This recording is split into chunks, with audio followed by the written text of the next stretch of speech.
एका बाजूला यशस्वी उद्योगपती, टीव्हीवरची लोकप्रिय शार्क आणि दुसऱ्या बाजूला सोशल मीडियावर ट्रोलिंगचा भडका.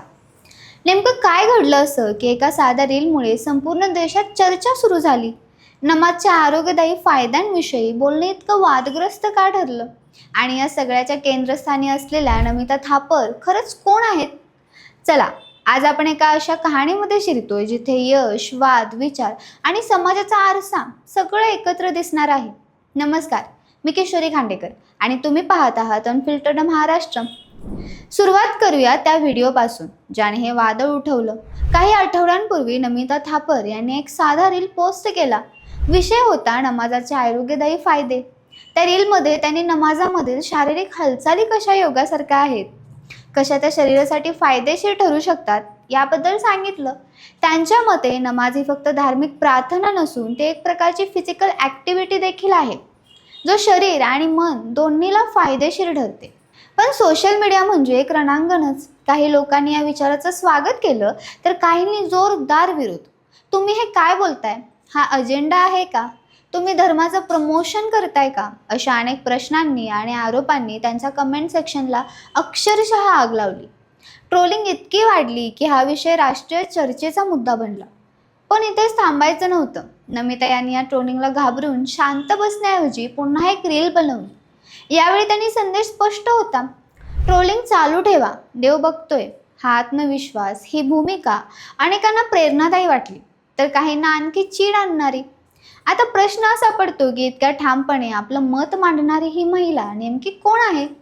चला थोडं मागे जाऊया. 21 मार्च 1977 पुणे इथे जन्म झाला नमिता थापर यांचा.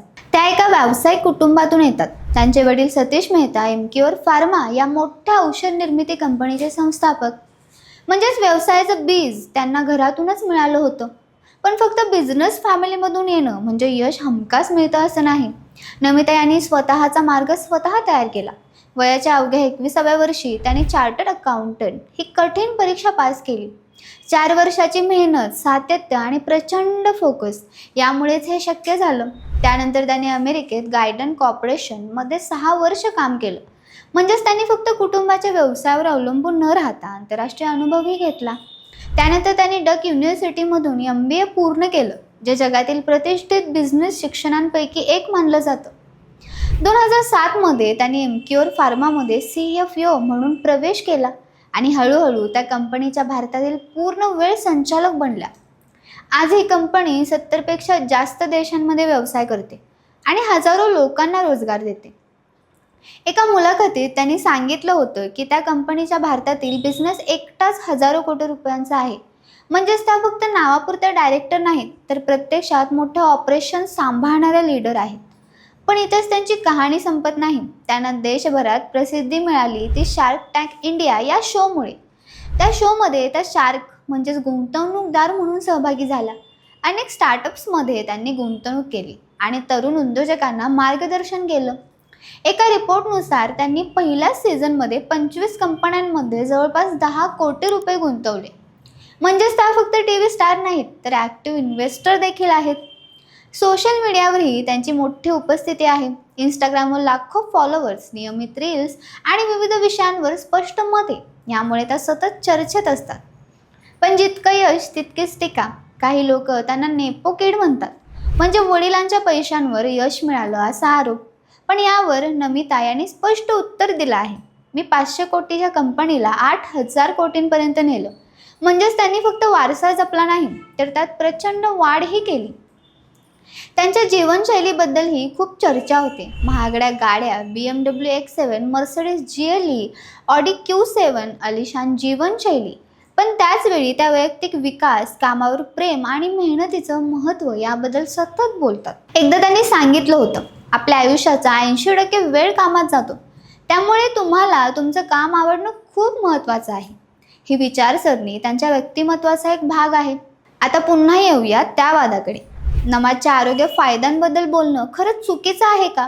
की समाजात अजूनही अशा विषयांवर बोलताना लोक घाबरतात?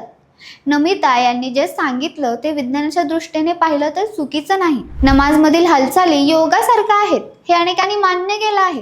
पण भारतासारख्या विविधतेने भरलेल्या देशात धर्म हा अत्यंत संवेदनशील विषय आहे आणि जेव्हा एखादी सार्वजनिक व्यक्ती त्यावर बोलते तेव्हा प्रतिक्रिया येणारच, काही सकारात्मक काही नकारात्मक. नमिता यांची खासियत हीच आहे की त्या प्रतिक्रिया टाळत नाहीत, त्या त्यांना सामोरे जातात, त्या स्पष्ट बोलतात आणि त्यांची मतं मांडतात, जरी त्यासाठी ट्रोलिंग सहन करावं लागलं तरी. याआधीही त्यांनी अनेक मुद्द्यांवर आपली भूमिका स्पष्ट केली आहे. उदाहरणार्थ बाबा रामदेव यांच्या रूह अफजावरील वक्तव्यावर त्यांनी टीका करत हे हेट मार्केटिंग आहे असं म्हटलं होतं. म्हणजेच त्या फक्त बिझनेसपर्यंत मर्यादित नाहीत, त्या सामाजिक मुद्द्यावरही बोलतात. आणि कदाचित हाच त्यांचा सर्वात मोठा स्ट्रेंथ आणि विकनेस दोन्ही आहे. कारण जेव्हा तुम्ही सार्वजनिकरित्या मतं मांडता तेव्हा लोक तुम्हाला सपोर्टही करतात आणि विरोधही. आजच्या काळात सोशल मीडिया ही तलवार आहे, दोन्ही बाजूनी धार असलेली. एकीकडे तुम्हाला प्रसिद्धी देते तर दुसरीकडे तीच तुम्हाला ट्रोलिंगच्या आगीत ढकलते. नमिता थापर यांची ही कहाणी आपल्याला एक महत्त्वाचा प्रश्न विचारते. आपण खरंच विचार स्वातंत्र्य मानतो का, की आपण फक्त आपल्या मतांशी जुळणारे विचारच स्वीकारतो? आज त्या ट्रोल होत आहेत, उद्या कदाचित कोणी दुसरं होईल. पण या सगळ्यातून एक गोष्ट स्पष्ट होते, स्वतःच्या मतांवर ठाम राहणं सोपं नसतं.